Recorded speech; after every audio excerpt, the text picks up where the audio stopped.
Hello students, I am Abhay Kumar going to discuss part 1 of the 6th chapter electromagnetic induction of class 12. The topics to be discussed in this part are electromagnetic induction and magnetic flux. First of all, electromagnetic induction. आज मैं 12 class के physics के 6 chapter को start करने जा रहा हूं, जिसका नाम है इलेक्ट्रोमैग्नेटिक इंडक्शन, विद्युत चुंबकीय प्रेरण। और इसमें जो 2 टॉपिक का स्टडी हम लोग करेंगे वो टॉपिक है इलेक्ट्रोमैग्नेटिक इंडक्शन तथा एंड मैग्नेटिक फ्लक्स, विद्युत चुंबकीय प्रेरण तथा चुंबकीय फ्लक्स। तो सबसे पहले इलेक्ट्रोमैग्नेटिक इंडक्शन, जिसे हिंदी में विद्युत चुंबकीय प्रेरण कहा जाता है। The phenomenon of electromagnetic induction was discovered by Michael Faraday by the various experiments along with the co-scientist Henry. They performed various experiments and discovered this phenomenon of electromagnetic induction. They arrived on the conclusion that changing magnetic field associated with a closed loop produces induced EMF and induced current in that closed loop or closed coil or closed surface. विद्युत चुंबकीय प्रेरण की घटना की खोज सबसे पहले England के वैज्ञानिक माइकल फैराडे ने अमेरिकी वैज्ञानिक जोसेफ हेनरी के साथ मिलकर बहुत सारे एक्सपेरिमेंट किए और उसके आधार पर उन्होंने यह निष्कर्ष निकाला कि जब किसी बंद कुंडली या बंद पृष्ठ से मैग्नेटिक फील्ड में चेंज होता है या मैग्नेटिक फ्लक्स में चेंज होता है, तो उसमें उस बंद पृष्ठ में या उस बंद कुंडली में प्रेरित विद्युत वाहक बल, इंड्यूस ईएमएफ या प्रेरित धारा उत्पन्न होती है और इस घटना को विद्युत चुंबकीय प्रेरण कहा जाता है। So write down the definition of electromagnetic induction and this topic electromagnetic induction can be asked in the 12th board examination. Sometimes it is asked explain electromagnetic induction or what is electromagnetic induction, विद्युत चुंबकीय प्रेरण क्या है, इसे explain करें. तो now the definition of electromagnetic induction in English. Write down, if there is change in, if there is a relative motion, if there is relative motion, if there is relative motion between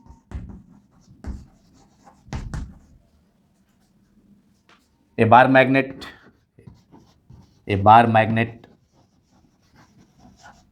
and a closed loop or closed surface, closed या closed coil और closed surface, closed coil, और between two coils. कोई ज़रूरी नहीं है कि एक bar magnet हो दूसरा क्लोज कॉइल हो, दोनों कॉइल ही हो सकता है, एक प्राइमरी कॉइल और सेकेंडरी कॉइल भी दूसरा हो सकता है. उसके बीच में भी रिलेटिव मोशन होगा, तो उसके कारण सेकेंडरी कॉइल में induce EMF, induced electromotive force या इंड्यूस करंट प्रोड्यूस हो सकता है. तो रिलेटिव मोशन होना चाहिए, लेकिन ये कोई ज़रूरी नहीं है कि एक बार मैग्नेट और दूसरा कोई क्लोज लूप हो या क्लोज सरफेस हो या क्लोज कॉइल हो. दोनों कॉइल भी हो सकता है, एक करंट कैरिंग कॉइल जिसको प्राइमरी कॉइल कहेंगे और दूसरा नियर बाई उसके नज़दीक में दूसरा कॉइल हो सकता है जिसमें कि इंड्यूस करंट प्रोड्यूस होगा उसमें कोई बैटरी नहीं लगी होगी, केवल उसमें गैल्वेनोमीटर लगा होगा, जिसमें गैल्वेनोमीटर में डिफ्लेक्शन ये शो करेगा कि उस सेकेंडरी कॉइल में इंड्यूस करंट प्रोड्यूस हुआ। तो इलेक्ट्रोमैग्नेटिक इंडक्शन क्या है? जब किसी क्षणचुंबक, बार मैग्नेट या किसी बंद कुंडली या बंद पृष्ठ या बंद लूप के बीच या दो कुंडलियों के बीच में भी, दो कुंडली भी हो सकता है, कॉइल्स भी हो सकता है, एक उसमें प्राइमरी कॉइल होगा जिससे करंट चेंज होगा और दूसरा उसके निकट द्वितीयक कुंडली होगी, सेकेंडरी कॉइल होगा, जिसमें कि प्रेरित धारा उत्पन्न होगी, इंड्यूस करंट उत्पन्न होगी। तो if there is relative motion between a bar magnet and a close coil और between two coils also, and induced EMF is produced in the nearby coil, in the coil, and this demonstrate that changing magnetic field produces electric field, produces electric current or induced current in the coil. तो Faraday के experiment से Faraday ने एक series of Faraday और Henry ने मिलकर के electromagnetic induction के को एक्सप्लेन करने के लिए, इस फेनोमेनन को एक्सप्लेन करने के लिए एक सीरीज ऑफ एक्सपेरिमेंट्स किया, प्रयोगों का एक सीरीज किया और उसके आधार पर यह निष्कर्ष निकाला कि चेंजिंग मैग्नेटिक फील्ड जो होगा, चेंजिंग मैग्नेटिक फील्ड किसी कॉइल में इंड्यूस करंट प्रोड्यूस करता है और इस फेनोमेनन को क्या कहा जाता है? Electromagnetic induction. तो write down definition of electromagnetic induction. If there is relative motion between a bar magnet and a closed coil or between two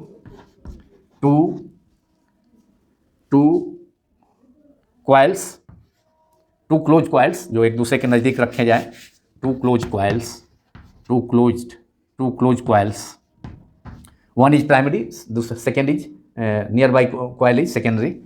bracket में लिख लीजिए primary and secondary coil, primary and secondary coils. If there is relative motion between a bar magnet and a close coil और between two close coils जो एक दूसरे के close हों, one coil is primary coil in which current is changing and other is secondary coil in which induced current is produced, then induced EMF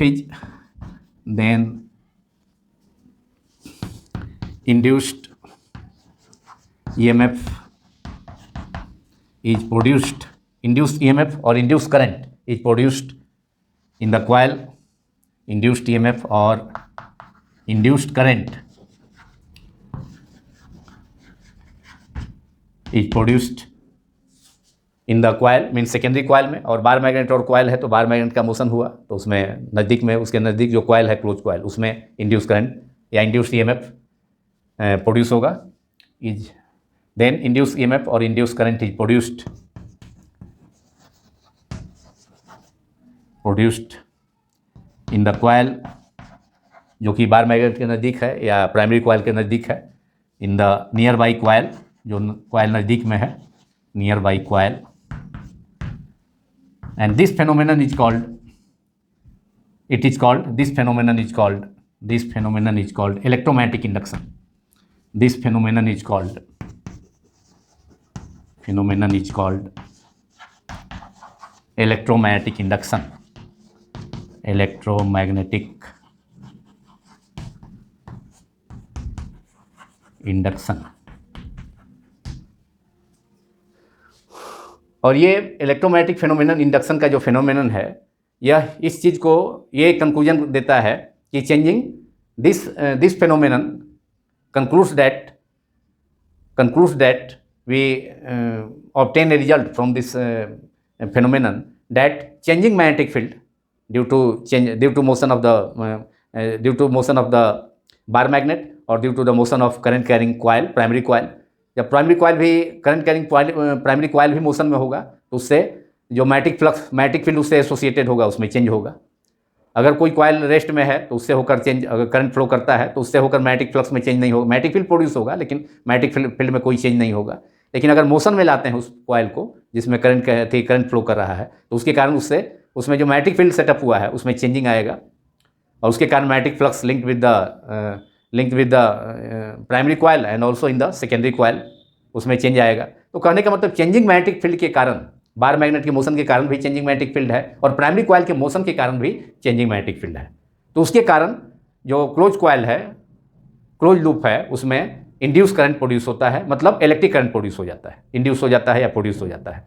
तो ये we get an important result, the conclusion we obtain from the electromagnetic induction that changing magnetic field produces electric current in the coil or closed loop.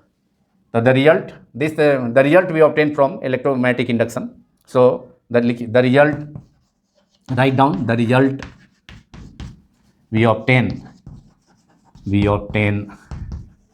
from the phenomenon of electromagnetic induction. This phenomenon, that is electromagnetic induction, this phenomenon is that changing magnetic field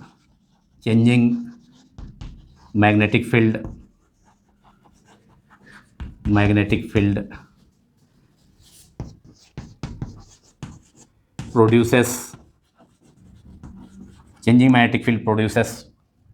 induced current in the closed loop, induced current in a closed loop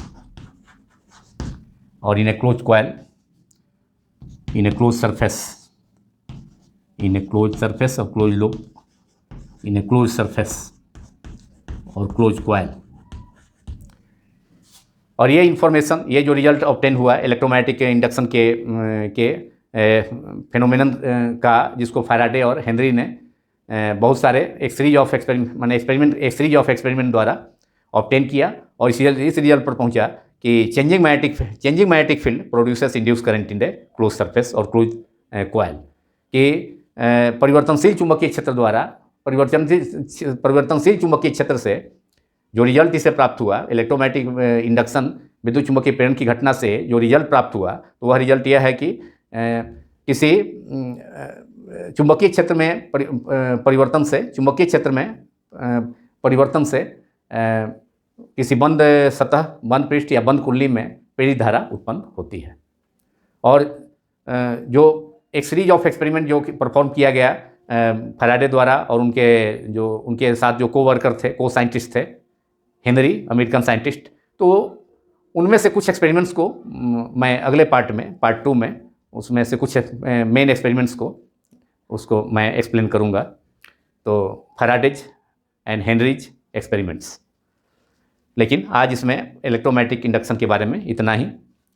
और इसको electromagnetic induction को show करने के लिए एक हम छोटा सा एग्जाम्पल, ऐसे तो एक्सपेरिमेंट जो होगा अगले पार्ट में मैं करूँगा डिटेल में, लेकिन यहाँ पर भी एक छोटा सा एक एक्सपेरिमेंट, उनमें से एक एक्सपेरिमेंट के बारे में थोड़ा सा जानकारी दूँ। इसे बार मैग्नेट है और यहाँ कोई क्लोज लूप है, यहाँ कोई कॉइल है, कोई क्लोज लूप है, यहाँ एक क्लोज लूप है। अब नॉर्थ पोल को इसके नज़दीक लाएंगे तो इसके कारण मैग्नेटिक फ्लक्स चेंज होगा, चेंजिंग मैग्नेटिक फील्ड होगा और इसके कारण इसमें एक इंड्यूस करंट प्रोड्यूस हो जाएगा एंटी क्लॉकवाइज डायरेक्शन में। देखिए एंटी क्लॉकवाइज डायरेक्शन में इंड्यूस करंट प्रोड्यूस हो गया, आई इंड्यूस करंट प्रोड्यूस हो गया एंटी क्लॉकवाइज डायरेक्शन में। देखिए आई एंटी क्लॉकवाइज डायरेक्शन में, तो बिना कोई बैटरी से, इसमें कोई बैटरी नहीं है, क्लोज लूप में, क्लोज सरफेस में कोई लूप नहीं है, केवल मैग्नेट के चेंजिंग मैग्नेटिक फील्ड के कारण, केवल मैग्नेट के मोशन के कारण जब नॉर्थ पोल को इस कॉइल के लूप के नज़दीक लाएंगे तो इससे होकर के इस क्लोज सरफेस से होकर मैग्नेटिक फ्लक्स चेंज करेगा, मैग्नेटिक फील्ड लाइन्स इंक्रीज करेगा और उसके कारण एक इंड्यूस करंट इसमें प्रोड्यूस हो गया। इंड्यूस ईएमएफ भी प्रोड्यूस होगा। इंड्यूस ईएमएफ मतलब इंड्यूस पोटेंशियल डिफरेंस भी सेटअप होगा और उस पोटेंशियल डिफरेंस के कारण इंड्यूस पोटेंशियल डिफरेंस या इंड्यूस वोल्टेज कह सकते हैं। तो उसके कारण आप जानते हैं क्योंकि करंट जो है वोल्टेज के प्रोपोर्शनल होता है फ्रॉम ओम्स लॉ से हम जानते हैं current directly proportional to potential difference.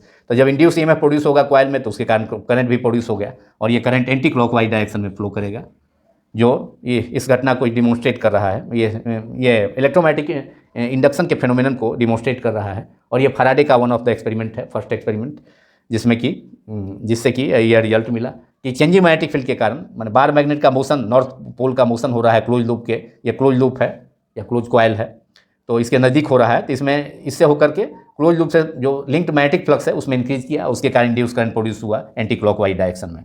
और यही फेनोमेनन अगर इसको हम नॉर्थ पोल को, इस फेनोमेनन को फिर रिपीट करें और वहाँ पर नॉर्थ पोल को अब दूर ले जाएं, तो magnetic flux linked with the जो कॉइल होगा क्लोज सरफेस वो घटेगा, डिक्रीज करेगा।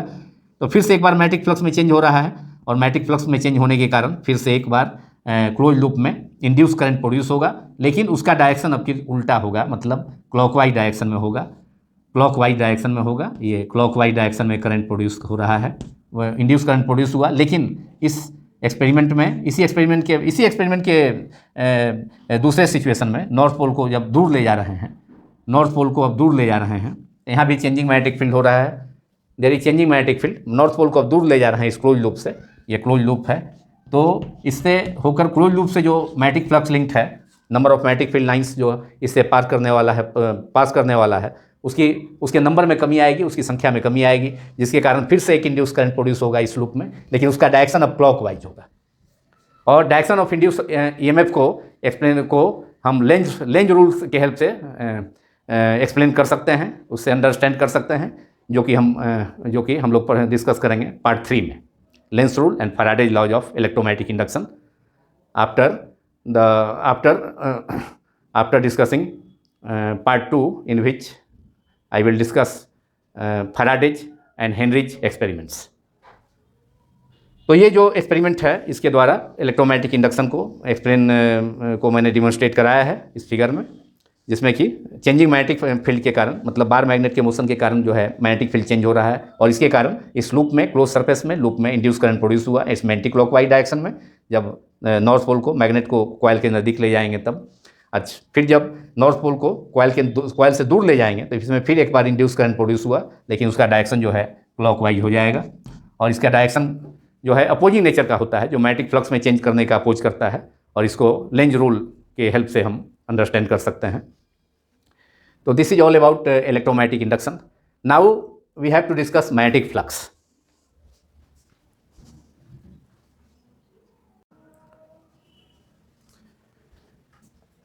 Now, second topic of this part 1 is magnetic flux, चुंबकीय flux. Although the name of this chapter is electromagnetic induction, and we have already defined electromagnetic induction, but without the knowledge of magnetic flux, or without the understanding of magnetic flux, we cannot understand the phenomenon electromagnetic induction completely। बिना चुंबकीय flux को समझे हुए, बिना चुंबकीय flux को define किए हुए हम विद्युत चुंबकीय प्रेरण की घटना को सही ढंग से नहीं समझ सकते हैं। चूँकि विद्युत चुंबकीय प्रेरण की घटना में जो हमने अभी डिफाइन किया, तो उसमें चुंबकीय फ्लक्स का जिक्र आता है, और हमने बतलाया कि जब किसी बंद कुंडली या बंद पृष्ठ या क्षर चुंबक या दो कुंडलियों के बीच आपेक्षिक गति होती है, रिलेटिव मोशन होता है, तो उसमें प्रेरित धारा, उस कुंडली में, निकट स्थित कुंडली में प्रेरित धारा उत्पन्न होती है। आखिर प्रेरित धारा क्यों उत्पन्न होती है? तो इसका कारण है कि उस कुंडली, उस बंद पृष्ठ से संबद्ध चुंबकीय फ्लक्स में परिवर्तन होना। तो यहाँ चुंबकीय फ्लक्स का जिक्र आ गया, अब चुंबकीय फ्लक्स को डिफाइन करना जरूरी हो गया। फ्लक्स मीन्स होता है फ्लो, फ्लक्स मीन्स फ्लो, और यहाँ मैग्नेटिक फ्लक्स है, that is flow of magnetic field lines, flow of magnetic field lines through a closed surface placed inside the magnetic field, placed in the magnetic field. So magnetic flux can be defined as the total number of magnetic field lines that pass through a closed loop in perpendicular direction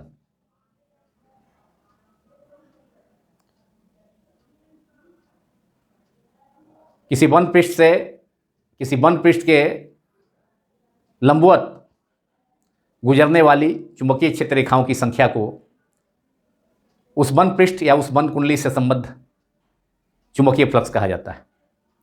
तो write down the definition of magnetic flux in English.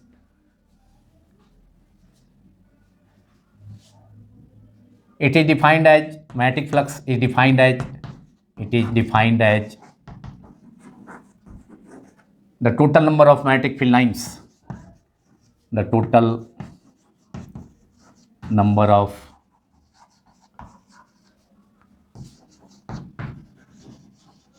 magnetic field lines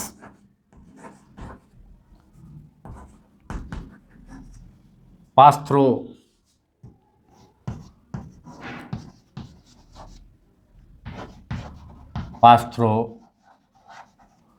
a closed surface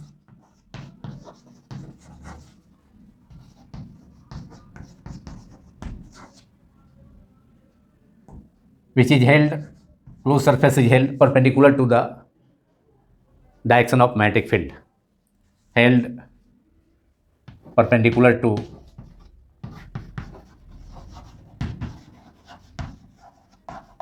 the direction of magnetic field.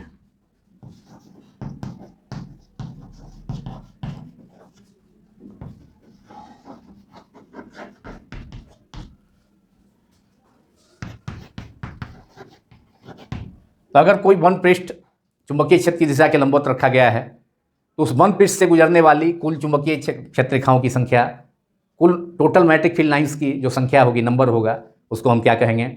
उसको हम magnetic flux कहेंगे। उस close surface से linked magnetic flux या उस close surface से पास करने वाला मैग्नेटिक फ्लक्स कहेंगे। तो मान लिया कि मैग्नेटिक फील्ड का डायरेक्शन बी वेक्टर इधर है, बी वेक्टर, और इसके परपेंडिकुलर, बी वेक्टर के परपेंडिकुलर डायरेक्शन में कोई क्लोज सरफेस को रखा, क्लोज सरफेस जिसका एरिया ए है उसको रखा गया। ये एरिया ए है जिसको क्लोज सरफेस मैग्नेटिक फील्ड के परपेंडिकुलर रखा गया है। तो इस क्लोज सरफेस को रखा गया वर्टिकल प्लेन में। तो इससे इसके परपेंडिकुलर डायरेक्शन में, मतलब हॉरिजॉन्टल डायरेक्शन में जो मैग्नेटिक फील्ड लाइंस पास करेगा उसको हम क्या कहेंगे? मैग्नेटिक फ्लक्स कहेंगे। उसे मैग्नेटिक फ्लक्स कहेंगे। Number of magnetic field lines pass perpendicular to the surface area, pass perpendicular to the surface area of the closed surface is called magnetic flux linked with the closed surface of area A। ये closed surface है। अब देखिए close surface जो है magnetic field B vector के direction के perpendicular रखा है। तो मैग्नेटिक फील्ड लाइन जो है क्लोज सरफेस का जो प्लेन है, क्लोज सरफेस वर्टिकली रखा गया है, वर्टिकल प्लेन में क्लोज सरफेस को, तो इस प्लेन के परपेंडिकुलर पास कर रहा है। देखिए वर्टिकल प्लेन के क्लोज सरफेस के परपेंडिकुलर ये मैग्नेटिक फील्ड लाइंस को हमने दिखाया है, जो कि मैग्नेटिक फील्ड के डायरेक्शन में पास कर रही हैं, इंटर कर रही हैं, क्रॉस कर रही हैं इस क्लोज सरफेस से। तो these magnetic field lines passing perpendicular to a close surface या or a close area placed in the magnetic field. Those number of magnetic field lines which are passing perpendicular to the closed surface or closed area are known as magnetic field lines, are called magnetic field lines. These lines are which are passing through the closed surface or closed area whose area is A। तो इस area के perpendicular जो magnetic field lines, area ऐसे है vertical plane में है और इसे मैग्नेटिक फील्ड लाइन उसके हॉरिजॉन्टली पास कर रहा है। तो इसी total number of magnetic field lines जो इस क्लोज सरफेस से पास कर रहा है, इस क्लोज सरफेस के परपेंडिकुलर, तो इसे हम मैग्नेटिक फील्ड लाइंस कहेंगे। अब इसको मैथमेटिकली कैसे डिफाइन करेंगे? ये मैग्नेटिक फील्ड लाइंस हो गया। फिगर 1A रिप्रेजेंट कर रहा है magnetic field lines pass through a close surface A. Magnetic field lines linked with the closed surface A, magnetic field lines linked closed surface से जो पास कर रहा है, linked through closed surface A, linked with the closed surface of area A, the closed surface A, closed surface है जिसका area A, closed surface area A और closed surface। तो ये number of magnetic field lines, flow of total flux means flow, तो flow of magnetic field lines, that is number of magnetic field lines crossing a closed surface perpendicular to it is called they are known as magnetic field lines.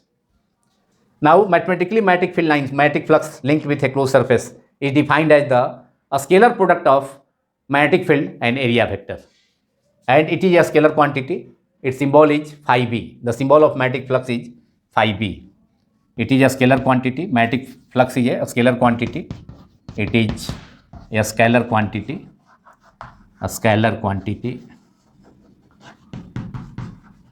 It is denoted by the symbol phi or phi b. It is denoted by the symbol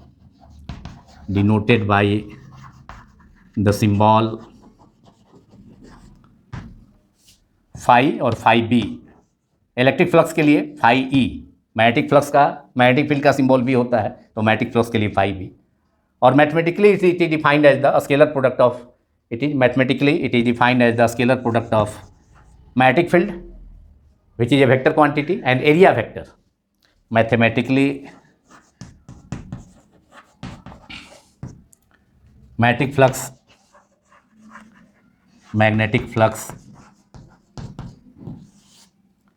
linked with a closed surface,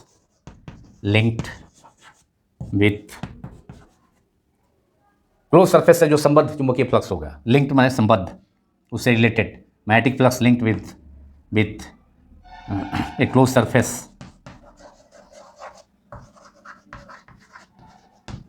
whose area is a surface area जो है A है, capital A, is defined as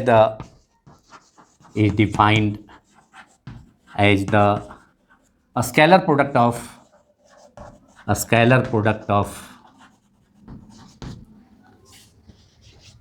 magnetic field B vector and area vector. Area vector is also a vector which is obtained by drawing a normal perpendicular to the surface. Surface area के पर normal drawn करेंगे तो उस direction के along एक vector होगा, वह एक वेक्टर को देगा, वह डायरेक्शन एक वेक्टर को रिप्रेजेंट करेगा और उसे कहा जाता है एरिया वेक्टर. तो if the normal drawn to close surface of area A makes angle theta with the direction of magnetic field B, then magnetic flux linked with that close surface can be mathematically written as phi b is equal to b vector dot a vector, that is b cos theta into a, that is b a cos theta.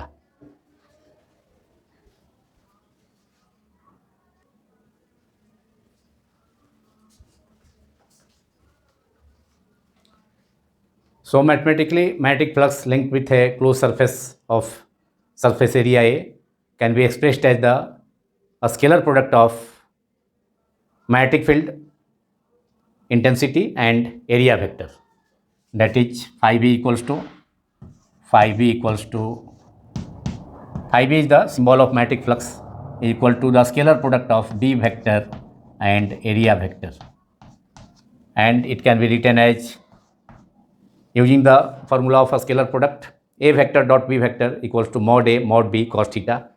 So b vector and area vector both are vectors. Magnetic field is a vector quantity and area vector is also a vector quantity, which is along the normal drawn to the surface area of a closed surface.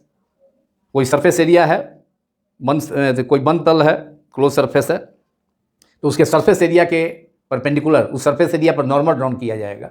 उस surface area पर जो normal drawn किया जाएगा, अभिलंब डाला जाएगा, तो उस डायरेक्शन में एक वेक्टर रिप्रेजेंट होगा, उस डायरेक्शन द्वारा एक वेक्टर रिप्रेजेंट होगा, उस डायरेक्शन के द्वारा एक वेक्टर निरूपित होगा, जिसको हम कहेंगे क्षेत्र सदिश एरिया वेक्टर. तो magnetic flux linked with a close surface of area A is equal to the scalar product of magnetic field and area vector, that is B vector dot A vector, that is B mod of a into cos theta, using the formula of scalar products of two vector. दो सदिशों के अदिश गुणन का सूत्र से phi A dot B equal to A vector dot B vector का formula होता है A mod B cos theta. Here B vector dot A vector is mod B vector, that is B mod A vector only A इस पर arrow नहीं होगा, direction नहीं होगा, magnitude लेने के बाद इनटू कॉस थीटा, दोनों के बीच का एंगल कितना है, थीटा है, तो बी ए कॉस थीटा। तो this is the definition of this is the formula of magnetic flux which is an important formula. ये फार्मूला हो गया मैग्नेटिक फ्लक्स का, इसको इक्वेशन 1 से रिप्रेजेंट कर सकते हैं। और यहाँ हम एरिया वेक्टर को रिप्रेजेंट कर दें और मैग्नेटिक क्लोज सरफेस कोई है, तो मैग्नेटिक फील्ड का डायरेक्शन ये क्लोज सरफेस है और मैग्नेटिक फील्ड का डायरेक्शन हॉरिजॉन्टल डायरेक्शन में इधर दिखाया गया है बी वेक्टर। और इसका एरिया जो है, इस क्लोज सरफेस का एरिया क्या है, ये क्लोज सरफेस है, ये बंद तल है, बंद पृष्ठ है, कोई बंद पृष्ठ है क्लोज सरफेस जिसका एरिया कितना है, ए है। अब इस एरिया पर नॉर्मल ड्रॉन करेंगे, यहाँ एरिया पर नॉर्मल ड्रॉन करेंगे, मैग्नेटिक फील्ड बी वेक्टर के पर नॉर्मल नहीं ड्रॉन करेंगे, उसका नॉर्मल नहीं, मैग्नेटिक फील्ड बी वेक्टर के नॉर्मल नहीं, इस सरफेस के नॉर्मल, इस सरफेस एरिया पर नॉर्मल ड्रॉन करेंगे। तो ये नॉर्मल हम सपोज करते हैं ये है, ये नॉर्मल है O N is the normal, ये नॉर्मल ड्रॉन किया है क्लोज सरफेस एरिया एक के सरफेस पर नॉर्मल ड्रॉन किया है। इस सरफेस एरिया एक ए पर ये नॉर्मल है, बी पर नॉर्मल नहीं है, बी वेक्टर मैग्नेटिक फील्ड के नॉर्मल नहीं है ये डायरेक्शन, ये सरफेस एरिया के नॉर्मल है। तो ये जो नॉर्मल ड्रॉन किए हैं ओ एन, ये रिप्रेजेंट करेगा एक वेक्टर को और उस वेक्टर को हम क्या कहते हैं, एरिया वेक्टर। तो ये नॉर्मल ड्रॉन किया गया है, ओ एन जो है नॉर्मल ड्रॉन किया गया है to the plane of the close surface A and it makes angle theta to the direction of magnetic field B vector. ये है direction of magnetic field horizontal direction में, direction of magnetic field B, direction of magnetic field B vector का direction है। और जो normal drawn किए हैं वो एरिया वेक्टर, इसके अलोंग क्या होगा, एक वेक्टर होगा। ये जो नॉर्मल ड्रॉन किया गया है ओ एन, इस सरफेस पर क्लोज सरफेस ए पर नॉर्मल ड्रॉन किया गया है, तो उसके अलोंग जो एरिया वेक्टर है वो ए वेक्टर है, उसके अलोंग एक वेक्टर रिप्रेजेंट होगा, चूँकि डायरेक्शन भी है ओ एन, तो एरिया वेक्टर होगा जिसका मैग्नीट्यूड एरिया के इक्वल होगा और डायरेक्शन जो होगा आउटवर्ड डायरेक्शन में होगा सरफेस के नॉर्मल। और ये मैग्नेटिक फील्ड के डायरेक्शन से कितना एंगल फॉर्म करता है, theta. Therefore magnetic flux linked with this close surface of area is phi is equal to B vector dot B A vector, that is B A cos theta. तो this is the formula of magnetic flux, ये चुंबकीय flux का सूत्र है। और हमने area vector को दिखाया है, इस क्लोज सरफेस एरिया ए पर normal O N represent drawn किया है जो मैग्नेटिक फील्ड के डायरेक्शन से कितना एंगल फॉर्म कर रहा है, थीटा। तो बी का कंपोनेंट इधर हो जाएगा कितना, ओ एन के डायरेक्शन में जो कंपोनेंट होगा, इसे हम ऐसे भी लिख सकते हैं, बी फाइव बी को रिप्रेजेंट कर सकते हैं, बी ए कॉस थीटा है तो B cos theta into A, B cos theta multiplied by A, ऐसे भी रिप्रेजेंट कर सकते हैं। यहाँ बी कॉस थीटा क्या हो गया, अब यहाँ पर जो नॉर्मल है उसके डायरेक्शन में मैग्नेटिक फील्ड का डायरेक्शन भी हॉरिजॉन्टल डायरेक्शन में है और एरिया वेक्टर का डायरेक्शन नॉर्मल के लॉन्ग है, ओ एन के लॉन्ग है थीटा एंगल पर, जो कि मैग्नेटिक फील्ड के डायरेक्शन से एंगल थीटा फॉर्म करता है। तो इस बी वेक्टर का एरिया वेक्टर के डायरेक्शन में जो कंपोनेंट होगा वह कितना हो जाएगा, बी कॉस थीटा। तो B cos theta is the component of B vector along area vector. चुंबकीय क्षेत्र बी का जो क्षेत्र सदिश है ए वेक्टर, जो पृष्ठ के अभिलंबवत ओ एन दिशा में दर्शाया गया है ए वेक्टर को, तो ए वेक्टर की दिशा में बी वेक्टर का जो घटक है, कंपोनेंट है, वह बी कॉस थीटा हो जाएगा। तो B cos theta into A, ये मैग्नेटिक फ्लक्स हो गया linked with the close surface along the normal drawn to the close surface. Close surface पर जो अभिलंब डाला गया है उस डायरेक्शन में जो मैग्नेटिक फ्लक्स हो गया वह हो गया कितना, linked with the close surface is B cos theta into A. अब प्रश्न उठता है कि मैग्नेटिक फ्लक्स कब पॉजिटिव होगा, कब निगेटिव होगा। तो ये डिपेंड करेगा थीटा पर, angle between B vector and A vector. If angle between B vector and A vector is zero, if angle between B vector and A vector is zero, that is area vector अगर B vector के along हो, मतलब if theta equals to 0 degree, that is angle between B vector and A vector is zero, मतलब A vector का direction B vector के along होगा, same direction में होगा, that is B vector and A vector are along the same direction, along the same direction। यहाँ हम represent कर सकते हैं इसको एक और फिगर से, यहाँ रिप्रेजेंट किया, ये बी वेक्टर का डायरेक्शन था और नॉर्मल ड्रॉन किए हैं इस पर, वो नॉर्मल ड्रॉन किए हैं तो नॉर्मल भी उसी डायरेक्शन में है, नॉर्मल भी उसी डायरेक्शन में है बी वेक्टर के डायरेक्शन में। तो इधर नॉर्मल के लॉन्ग कौन सा वेक्टर होगा, एरिया वेक्टर होगा। ओ एन के अलॉन्ग जो नॉर्मल ड्रॉन किए थे क्लोज सरफेस पर, जो बी वेक्टर से एंगल थीटा फॉर्म कर रहा था। तो यहाँ पर बी वेक्टर और ए वेक्टर का दोनों का सेम डायरेक्शन है। तो इस सिचुएशन में जो फ्लक्स होगा इस फार्मूला का यूज कर लें, theta equal to 0, equation 1, from equation 1 we have equation 1 becomes phi b equals to B into A B vector dot A vector that is B A. चूँकि यहाँ पर मैग्नेटिक फील्ड बी वेक्टर और area vector के बीच में dot product है, scalar product है, इसलिए मैग्नेटिक फ्लक्स phi b जिसका सिंबल phi b है वह स्केलर क्वांटिटी है।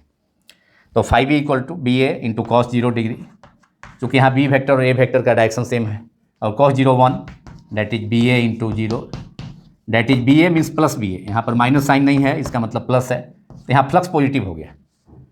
तो जो फ्लक्स मैग्नेटिक फ्लक्स किसी सरफेस से बाहर निकलेगा, इमर्ज करेगा, तो उसका मान क्लियर हो गया कि वह जो है पॉजिटिव। किसी क्लोज सरफेस से जो फ्लक्स बाहर इमर्ज करेगा तो वह जो है क्या होगा, पॉजिटिव होगा। तो यहाँ पर पॉजिटिव हो गया, यह फ्लक्स जो है मैग्नेटिक फ्लक्स पॉजिटिव, यहाँ पॉजिटिव मैग्नेटिक फ्लक्स हो गया, पॉजिटिव हो गया magnetic flux plus B A, phi b equal to plus B A. On the other hand if theta equal to 180 degree, मतलब एरिया वेक्टर जो drawn किए हैं वो magnetic field close surface area A पर जो area vector drawn किए हैं, normal drawn किए हैं दैट इज एरिया वेक्टर, तो वह बी वेक्टर के डायरेक्शन से, अगर बी वेक्टर के डायरेक्शन से के अपोजिट है तो बी वेक्टर और एरिया वेक्टर के बीच, मैग्नेटिक फील्ड और एरिया वेक्टर के बीच का एंगल कितना हो जाएगा, 180।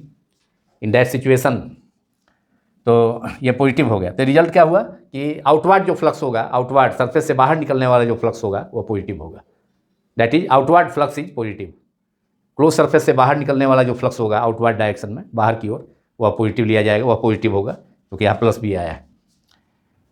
Now if theta equal to 180 degree that is B vector and area vector, magnetic field B vector and area vector are opposite to each other, are opposite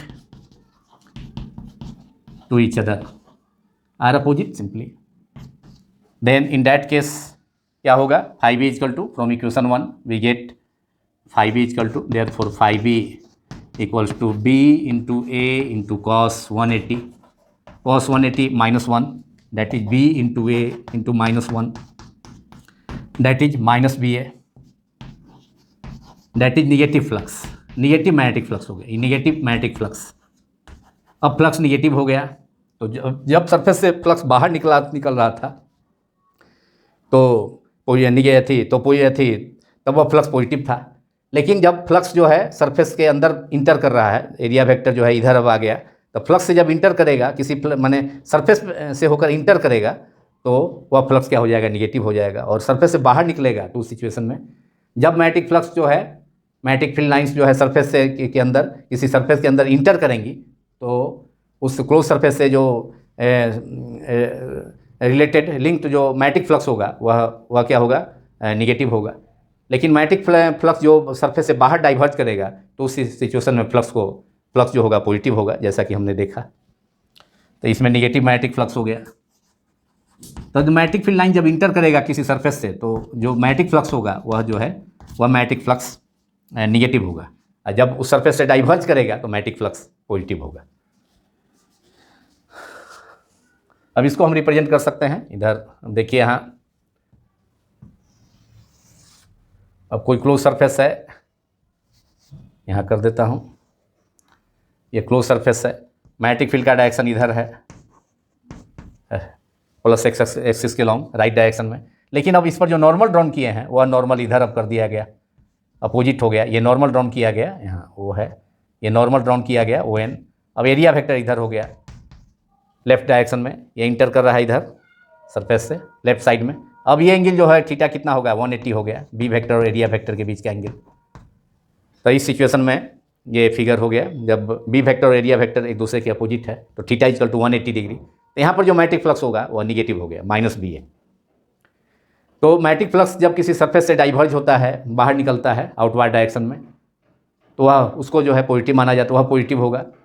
और magnetic flux जब inter करता है surface से inter करेगा तो उस situation में magnetic flux जो होगा वो क्या होगा, निगेटिव होगा। लेकिन किसी क्लोज सरफेस से होकर जितना मैग्नेटिक फ्लक्स, क्योंकि मैग्नेटिक फील्ड लाइंस जो होता है वह क्लोज लूप का फॉर्मेशन करती हैं, तो जितना मैग्नेटिक फील्ड लाइंस इंटर करेगा किसी सरफेस से तो उतना ही जो है उसके दूसरे सरफेस से बाहर निकल जाएगा।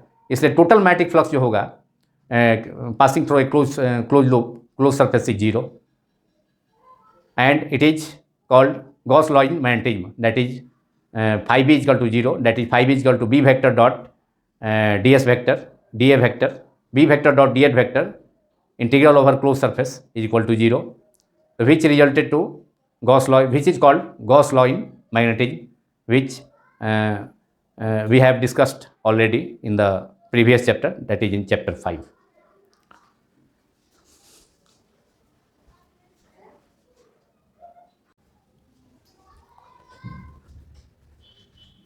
Now the formula of magnetic flux phi b is equal to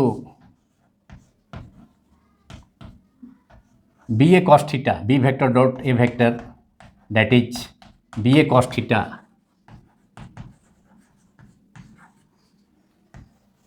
this is the formula of magnetic flux linked with a closed surface of surface area A. Theta is the angle between the direction of magnetic field and area vector, direction of magnetic field B vector and area vector A vector. This formula is valid only when the magnetic field B vector is taken to be uniform.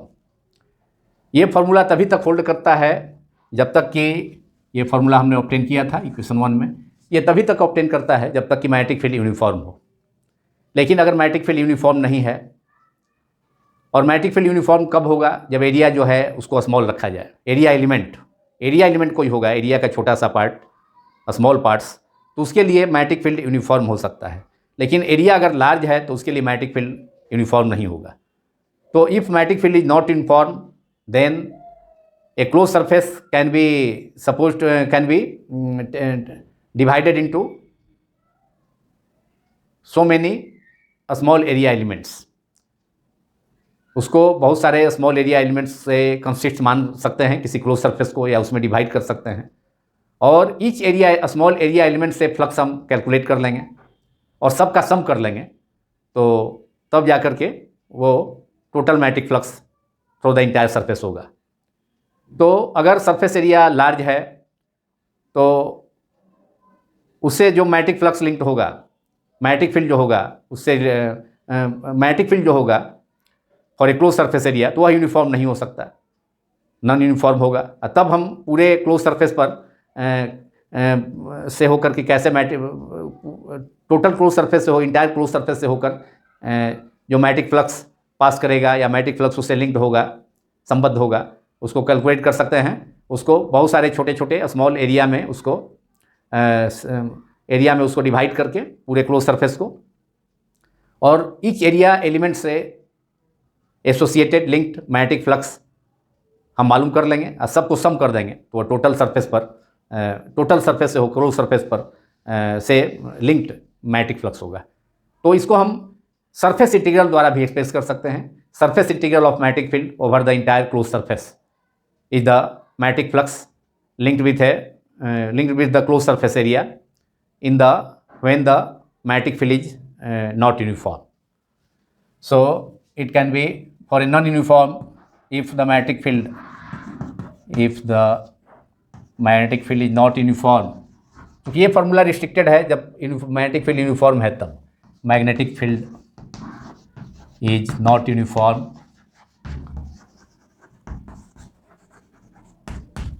then the magnetic flux linked with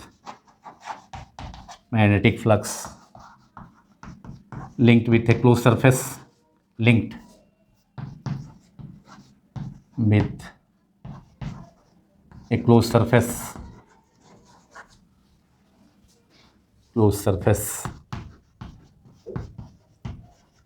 is equal to the line integral of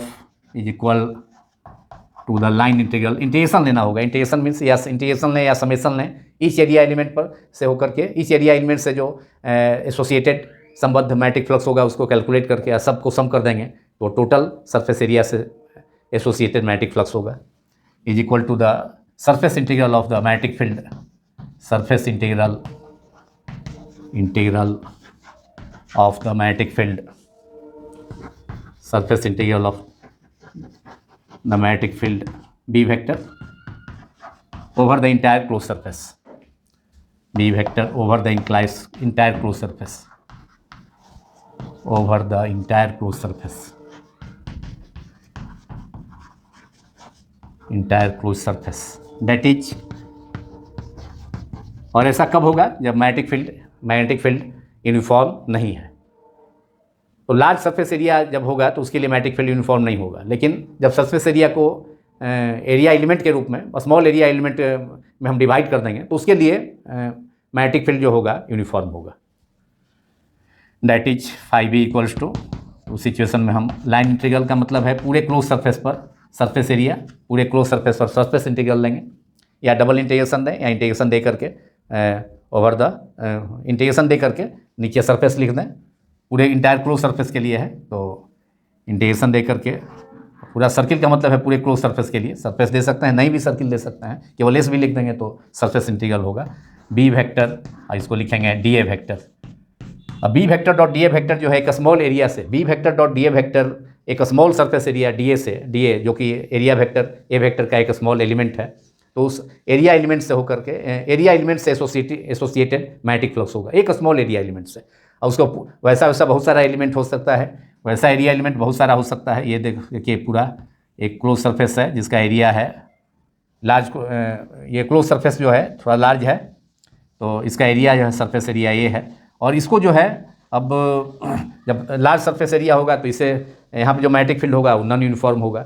अब इसको बहुत से छोटे छोटे small element में, area element में हम divide कर सकते हैं। सपोज कर सकते हैं एक एरिया एलिमेंट डी ए हो गया, यही एरिया एलिमेंट एक डी ए वेक्टर है, डी ए हो गया, इसका एरिया का छोटा सा डी ए, और इस पर जो नॉर्मल ड्रॉन करेंगे इस एरिया स्मॉल एरिया डी ए पर, एरिया एलिमेंट डी ए जो स्मॉल एरिया, जो area total area A, total close surface है उसका एरिया ए है, उसका एक छोटा सा स्मॉल एलिमेंट है डी ए, और इस पर जो नॉर्मल ड्रॉन करेंगे इसके अलॉन्ग होगा डी ए वेक्टर, और ये मैग्नेटिक फील्ड के डायरेक्शन से कितना एंगल फॉर्म करेगा, थीटा।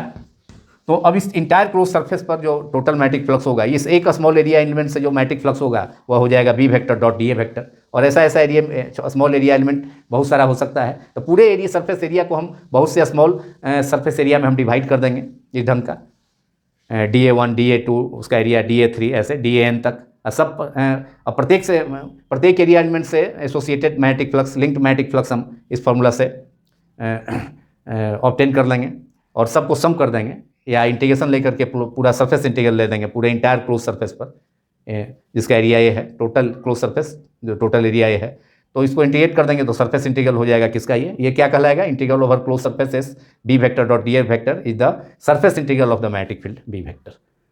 तो जब मैग्नेटिक फील्ड यूनिफॉर्म नहीं हो, नॉन यूनिफॉर्म हो, तब हम टोटल मैग्नेटिक फ्लक्स जो है इंटीग्रेशन से सरफेस इंटीग्रल द्वारा कैलकुलेट कर सकते हैं। अदरवाइज स्मॉल एरिया एलिमेंट है तो उससे तो magnetic flux simply B vector dot A vector उस फार्मूला से ऑब्टेन हो जाएगा। यही हो गया surface integral of magnetic flux, surface integral of magnetic field over the entire close surface is the magnetic flux linked with the entire closed surface when the area is not uniform. Now in last we have to obtain its dimensional formula of magnetic flux and its units.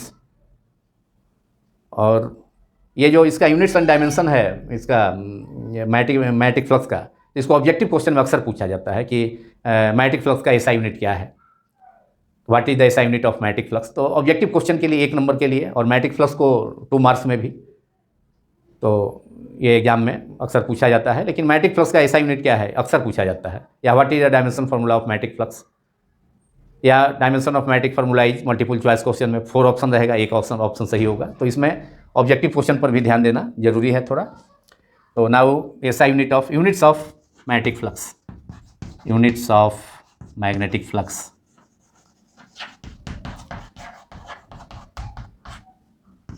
सबसे पहले SI unit हम देखते हैं जिसका ज़्यादा use होता है, SI unit of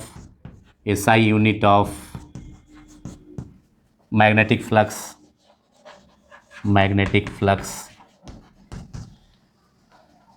phi B is tesla metre square. Formula है इसका phi into B into D A, B into A, B vector dot A vector.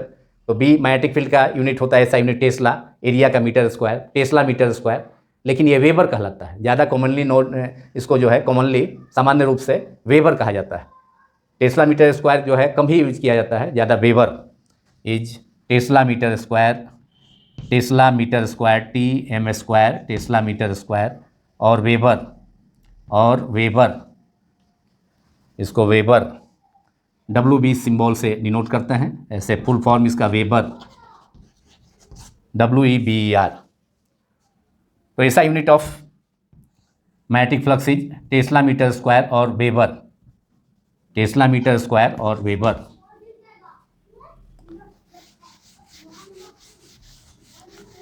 Tesla metre square कहे, लेकिन ज़्यादा इसका कॉमनली इसको कहा जाता है वेबर। टेस्ला हो गया मैग्नेटिक फील्ड का यूनिट, एरिया का यूनिट मीटर स्क्वायर, और वेबर इसको सिंबल WB से डिनोट किया जाता है।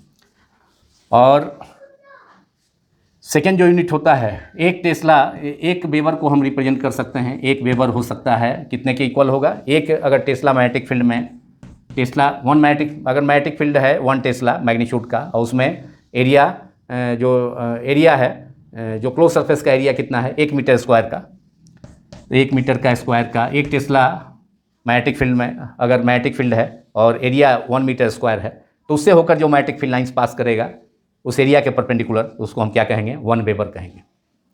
और एक टेस्ला होता है कितने के इक्वल, एक टेस्ला इक्वल टू 10⁴ गॉस, ये सीजीएस यूनिट हो गया। और 1 metre square equal to 1 into 1 metre square, 1 metre equal to 10 square centimetre, तो 10⁴ हो जाएगा। 1 मीटर स्क्वायर है 1 metre into 1 metre, that is 10 square into 10 square CM into 10 square CM, that is 10⁴ CM हो गया। तो ये हो गया कितना, ये हो गया 10⁸ gauss centimetre square, that is इसको मैक्सवेल कहा जाता है, मैक्सवेल MX सिंबल इसका हो गया मैक्सवेल। तो ऐसा unit of CGS unit of magnetic flux is Maxwell, while SI unit of magnetic flux is tesla metre square और weber, which is represented by the symbol WB। Now CGS unit और conversion हो गया 1 weber is equal to 10⁻+8 Maxwell. Maxwell को capital X symbol जो है MX symbol से denote किया जाता है, Maxwell. Now CGS unit of magnetic flux is Maxwell, जिसको MX कैपिटल M और X MX सिंबल से डिनोट किया जाता है। और एक मैक्सवेल कितना हो जाएगा, 1 weber is equal to 10⁸ maxwell, therefore 1 maxwell equal to 10⁻⁻8 weber, therefore 1 maxwell MX equal to 10⁻, वो +8 था, 1 वेबर 10⁻+8 कैसे हुआ, 1 tesla equal to 10⁻4 gauss, 1 gauss equal to 10⁻⁻4 tesla, therefore 1 tesla equal to 10⁻4 gauss, 1 metre square equal to 1 metre into 1 metre, that is 10 square CM into 10 square CM। 1 metre जो होता है 100 centimetre, तो 10⁻² into 10⁻², that is 10⁻4 CM square. तो 10⁻4 into 10⁻4 power add हो गया 10⁸ gauss centimetre square, which is called Maxwell, because CGS unit of magnetic flux is Maxwell. So 1 Maxwell is equal to 1 Weber is equal to 10⁸ Maxwell, तो 1 Maxwell is equal to 10⁻⁻8 Weber, 10⁻⁻8 Weber हो गया। तो ये हो गया इसका CGS unit और SI unit. अब इसका लास्ट में dimensional formula of magnetic flux.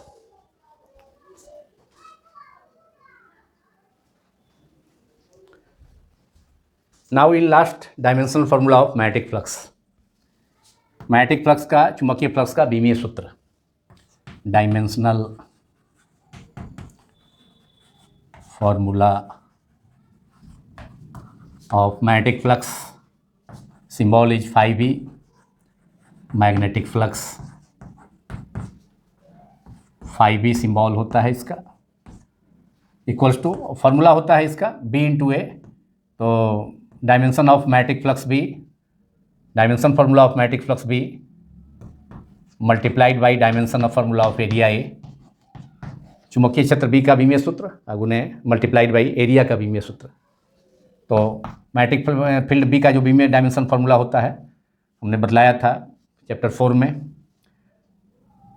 MT-2 A-1 और capital I-1 A stands for ampere, T for time, dimension symbol of time is T, dimension symbol of mass is M, dimension symbol of current is capital A, और A या यहाँ capital I भी हो सकता है, और area का होगा 2 dimension area, length into breadth, that is L to the power 2.